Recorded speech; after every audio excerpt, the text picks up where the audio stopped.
गठिया बाथरोग चाहिँ युजुअली हामीले जस्तो रुमेटोइड आर्थराइटिस भन्छ इङ्ग्लिसमा यसलाई हामीले यो बाथरोग युजुअली रिप्रोडक्टिभ एज ग्रुप भन्छ हामीले 14-15 वर्षको उमेरदेखिको मान्छेदेखि लिएर 60-70 सम्मको मान्छेलाई पनि रुमेटोइड आर्थराइटिस चाहिँ देख्छौँ। युजुअली महिलाहरूमा बढी देखिन्छ, पुरुषहरूमा अलिकति कम हुन्छ। र यो गठिया बाथरोग जुन एउटा यो ब्रड क्लासिफिकेसन छ, यसरी नि बच्चाहरूलाई लाग्दैन भने चाहिँ हुँदैन। जस्तो बच्चाहरूलाई लाग्ने किसिमको चाहिँ डिफ्रेन्ट भन्छ। जस्तो जुभिनाइल आरए भनेको चाहिँ नि बच्चाहरूमा लाग्ने खालको बाथरोग, लेस देन 14 इयर्सको बच्चाहरूलाई चाहिँ नि यो गठिया बाथरोग लाग्छ भने चाहिँ त्यसलाई हामीले जुभिनाइल आरए भनेर भन्छौँ। उमेर खासै यसको चाहिँ नि कुनै पनि लिमिटेसन्स छैन। यो उमेरको मान्छेलाई लाग्दैन भन्ने चाहिँ नि त्यस्तो लिमिटेसन्स चाहिँ केही पनि छैन। यो बाथरोग भइसकेपछि चाहिँ नि यसमा हामीले विभिन्न किसिमको उपचारहरू संलग्न गर्छौँ। जस्तो औषधि उपचार एउटा गर्ने, फिजियोथेरापी गर्ने, अकुपेसनल थेरापिस्टहरू गर्ने, सो त्यस्तो सबहरू चाहिँ देखिन्छ।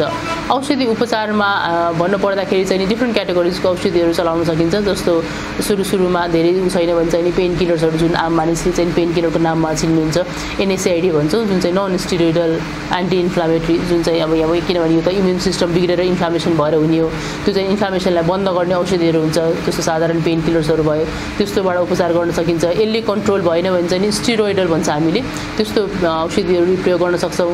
योभन्दा बाहेक चाहिँ अरू यो औषधिहरू जस्तो डिजिज मोडिफाइङ एन्टिरिमेटिक डिजिज ड्रग्सहरू भन्छौँ।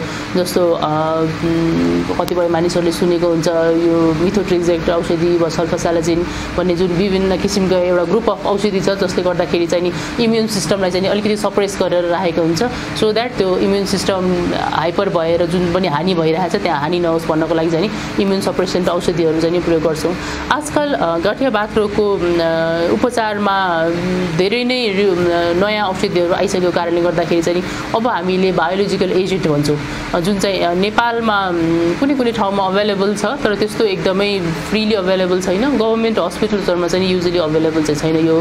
तर जस्तो साधारण मानिसले बुझ्दाखेरि हामीले के भन्छौँ भन्दाखेरि डायबिटिज भएको मान्छेलाई जसरी इन्सुलिन प्रयोग गर्छौँ, त्यसरी नै यो गठिया बाथरोग भएको मान्छेलाई चाहिँ नि इन्सुलिन जस्तो सुईमा लाउने औषधि आउँछ र यसको चाहिँ नि सक्सेस रेट चाहिँ नि हाई छ। भनेको मतलब यसले उपचार चाहिँ नि राम्रो गर्छ, बिरामीलाई चाहिँ नि फेरि फर्केर बाथरोग नल्याउनमा हेल्प गर्छ यसले चाहिँ नि। त्यही भएर हामीले युजुअली अब चाहिँ नि कतिपय बिरामीले चाहिँ नि अफोर्ड गर्न सक्नुहुन्छ वा भनौँ यसको लागि फिट हुनुहुन्छ भने चाहिँ नि युजुअली बायोलोजिकल एजेन्टको लागि नै प्रमोट गर्ने गरेका छौँ। अन्यथा अरू चाहिँ हामीले खाने औषधिमा चाहिँ राख्छौँ बिरामीहरूलाई।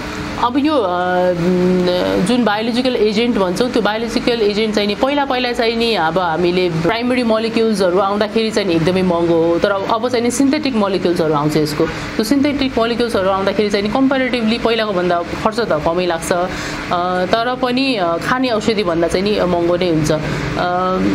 प्र्याक्टिकली हामीले हेर्दाखेरि डिफ्रेन्ट एजेन्टको डिफ्रेन्ट प्राइस हुन्छ यसको चाहिँ, तर अन एन एभरेज हेर्ने हो भने 40,000 to 50,000 पर मन्थको हाराहारीमा नेपाली पैसा चाहिँ गर्नुपर्दाखेरि, किनभने यो औषधि सबै कुनै पनि नेपालमा उत्पादन हुने होइन, यो सबै बाहिरबाट आउने औषधिहरू हो, नेपालमा कुनै पनि उत्पादन हुँदैन। त्यसैले गर्दाखेरि चाहिँ अब कुन कम्पनीले कति पैसामा लिएर आउँछ भन्ने कुरामा चाहिँ धेरै नै फरक पर्छ। तर अन एन एभरेज चाहिँ मिनिमम पनि 50,000 पर मन्थभन्दा कम चाहिँ लाग्दैन होला यसको पैसा। त्यसैले हामीले चाहिँ नि बारम्बार यो गभर्मेन्टलाई चाहिँ नि यसको अभाइलेबिलिटीको लागि चाहिँ रिक्वेस्ट त गर्दैछौँ। अब हेरौँ कतिको सकिन्छ होला।